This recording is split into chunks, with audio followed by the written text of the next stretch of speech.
நான் கஷ்டப்படுறேன்னு சொல்லும் போது எனக்கு வலிக்குமா சுகமா இருக்குமா? வலிக்கும் இல்ல. அப்ப அந்த வலி வரும்போது உன்னைய தாக்கும்ல. அப்படிலாம் நீங்க ஈஸியா நினைச்சிடாதீங்க.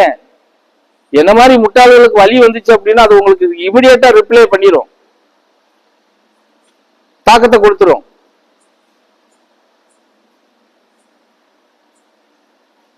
நான் உங்களுக்கு திட்ட வேண்டாம், அடிக்க வேண்டாம், ஒன்னும் செய்ய வேண்டாம்.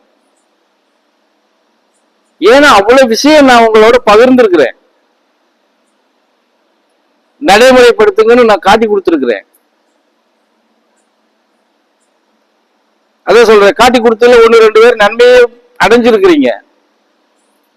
நன்மையை அடைஞ்சவங்க திருப்பி நம்ம இதுக்கு மேல என்ன பண்ணணும் அப்படிங்கிற எய்முக்குள்ள ஏன் வரமாட்டேங்கிறீங்க?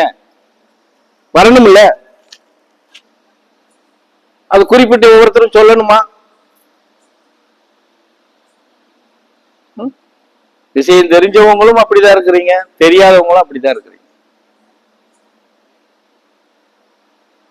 அப்ப எவ்வளவு நாளைக்கு இப்படியே உங்களை கோர்த்து கோர்த்து கோர்த்து, அது என்ன மீன் பிடிக்க போனா எப்படி கிடைச்ச மீன் போறணும் போதுன்னு சொல்லி வலை போடுறது, இந்த கூடையை வச்சு கவுத்து என்ன கிடைக்க அப்படி பிடிச்சிட்டு போறது மாதிரி தான் இருக்கீங்க.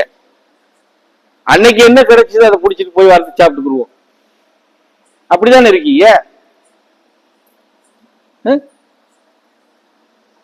நிசமாலுமே எனக்கு எல்லாம் அந்த 2 நாள் அவங்க இந்த பாலா போன கோயில் அங்க குண்டு போடுறாங்க, பேசாம இந்த ஏரியால போட்டுருக்கலாம் யோசிச்சு.